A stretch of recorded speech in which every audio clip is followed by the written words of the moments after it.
Hello every one, ഞാൻ നിങ്ങളുടെ സ്വന്തം സ്വാതി.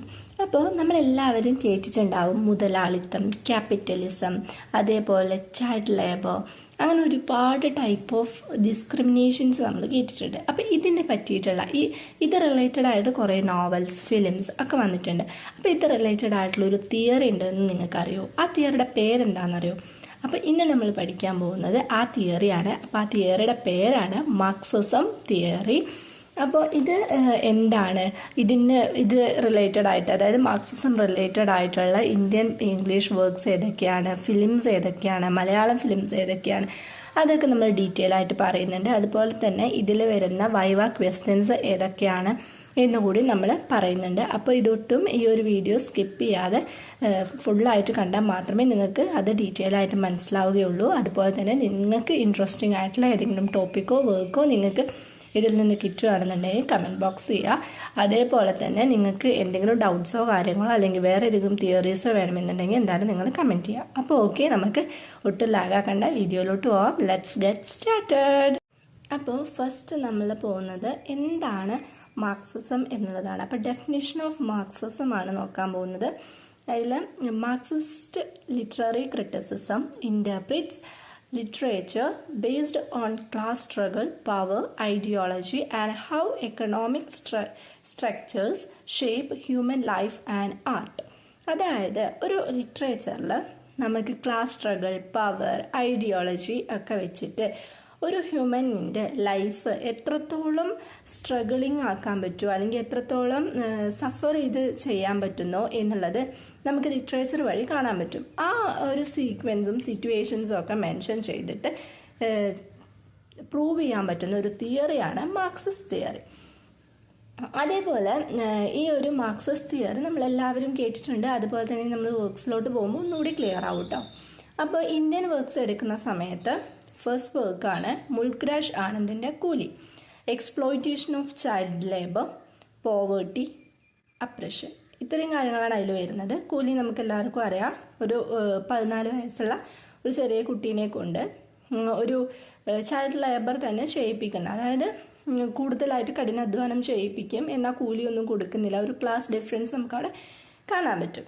അത് നമുക്ക് കൂലി എന്ന് പറയുന്ന നോവലിൽ കാണാൻ പറ്റും. അതുപോലെ തന്നെ ഈ ഒരു തിയറി നമുക്ക് അപ്ലൈ ചെയ്യാം. അതുപോലെ R.K. നാരായണൻ്റെ the Guide, social structure, economic condition, influence on life.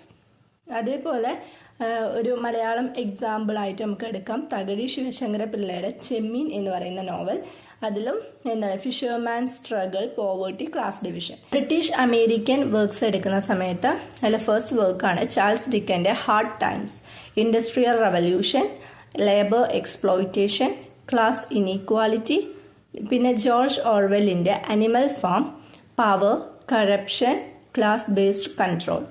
പിന്നെ ആർത്തർ മില്ലറിൻ്റെ Death of a Salesman, American dream, capitalism, failure. ഇതാണ് അതിൽ വരുന്ന കാര്യങ്ങൾ. അപ്പോൾ ഈ വർക്ക്സിലൊക്കെ നമുക്ക് മാർക്സിസം അപ്ലൈ ചെയ്യാം. ഇനി വേൾഡ് ഫിലിംസ് എടുക്കുകയാണെന്നുണ്ടെങ്കിൽ പാരസൈറ്റ്, അതിൽ റിച്ച് വേഴ്സസ് പുവർ, ഇനീക്വാളിറ്റി നമുക്കതിൽ കാണാൻ പറ്റും. സോറി വി മിസ്ഡ് യു എന്ന് പറയുന്ന ഫിലിമിൽ labour exploitation in modern capitalism. അപ്പോൾ ഈ 2 വർക്ക്സിലും നമുക്ക് മാർക്സിസം തിയറി അപ്ലൈ ചെയ്യാം. നെക്സ്റ്റ് മലയാളം ഫിലിം എടുക്കുകയാണെന്നുണ്ടെങ്കിൽ വീട്, G Aravindan, poverty, class system, Kammattipadam, Dalit struggle, land exploitation, Jana Gana Mana, power and social injustice. ഈ വർക്ക്സിലും നമുക്ക് മാർക്സിസം തിയറി എടുക്കാം. ഇനി നമുക്ക് ഇതിൽ നിന്ന് ചോദിക്കുന്ന വൈവ ക്വസ്റ്റ്യൻസ് ഏതൊക്കെയാണെന്ന് ചോദിച്ചു കഴിഞ്ഞാൽ, ഫസ്റ്റ് ക്വസ്റ്റ്യൻ, എന്താണ് ഈ ഒരു തിയറി, എന്താണ് നിങ്ങളുടെ പ്രൊജക്റ്റിൻ്റെ ടൈറ്റിൽ, നിങ്ങളുടെ വർക്ക് ഏതാണ്, വർക്കിൽ ഏതൊക്കെ സിറ്റുവേഷൻ വെച്ചാണ് നിങ്ങളിത് പ്രൂവ് ചെയ്തിട്ടുള്ളത്, നിങ്ങളുടെ ഫൈൻഡിങ്സ് എന്താണ്, നിങ്ങളുടെ ഈ ഒരു തിയറി ഈ ഒരു കാലഘട്ടത്തിൽ എന്ത് റെലവൻസ് ആണ് കൊണ്ടുവരുന്നത്. ഇത്രയും ക്വസ്റ്റ്യൻസ് ആണ് വരുന്നത്. അപ്പം നിങ്ങളതൊക്കെ പ്രിപ്പയർ ചെയ്ത് കഴിഞ്ഞാൽ നിങ്ങൾക്ക് നല്ല മാർക്ക് സ്കോർ ചെയ്യാൻ പറ്റും. അപ്പോൾ ഓക്കെ, ഇത്രയും കാര്യങ്ങളാണ് നമ്മൾ ഈ ഒരു വീഡിയോയിൽ ഉൾക്കൊള്ളിച്ചിട്ടുള്ളത്. അതുപോലെ തന്നെ ഈ ഒരു വീഡിയോ നിങ്ങൾക്ക് ഹെൽപ്ഫുൾ ആയിട്ടുണ്ടോ, അതേപോലെ തന്നെ നിങ്ങൾക്ക് ഇതുപോലെ വേറെ ഏതെങ്കിലും തിയറി വേണമോ, അതോ ഇതിലേതെങ്കിലും വർക്ക് നിങ്ങൾ ഇൻട്രസ്റ്റിംഗ് ആയിട്ട് സെലക്ട് ചെയ്തിട്ടുണ്ടോ എന്നുള്ളതൊക്കെ ഒന്ന് കമൻറ്റ് ബോക്സിൽ പറയാം. അതുപോലെ നിങ്ങൾക്ക് വേറെ ഏതെങ്കിലും വർക്കിനെ പറ്റി ഡീറ്റെയിൽ ആയിട്ട് അറിയണമെന്നുണ്ടെങ്കിൽ അതും നിങ്ങൾ ഇതിൽ കമൻറ്റ് ബോക്സിൽ പറഞ്ഞാൽ മതി. ഇനി ഇതിന് പേഴ്സണൽ ഗൈഡൻസോ ട്യൂഷനോ ആവശ്യമുണ്ടെന്നുണ്ടെങ്കിൽ നിങ്ങൾ എന്തായാലും വാട്സപ്പ് ത്രൂ മെസ്സേജ് അയക്കാവുന്നതാണ്. അതുപോലെ നമ്മൾ ദ ഹെന്ന ആർട്ടിസ്റ്റ് എന്ന് പറയുന്ന ഒരു വർക്ക് ചെയ്ത് ജെൻഡർ സ്റ്റഡീസ് അപ്ലൈ ചെയ്തിട്ട് ഒരു പ്രൊജക്റ്റ് തയ്യാറാക്കിയിട്ടുണ്ട്. അപ്പോൾ അത് വേണമെന്നുള്ളവർ കമൻറ്റ് ബോക്സിലോ അല്ലെങ്കിൽ വാട്സപ്പ് ത്രൂ നിങ്ങൾക്ക് മെസ്സേജ് അയക്കാവുന്നതാണ്. അപ്പോൾ അതിൻ്റെ ഡീറ്റെയിൽസ് നമ്മൾ അയച്ചു തരുന്നതായിരിക്കും. അപ്പോൾ ഓക്കെ, ഈ ഒരു വീഡിയോ നിങ്ങൾക്ക് ഇഷ്ടപ്പെട്ടു എന്നുണ്ടെങ്കിൽ ലൈക്ക് ചെയ്യുക, ഷെയർ ചെയ്യുക, സബ്സ്ക്രൈബ് ചെയ്യുക. Thank you for watching.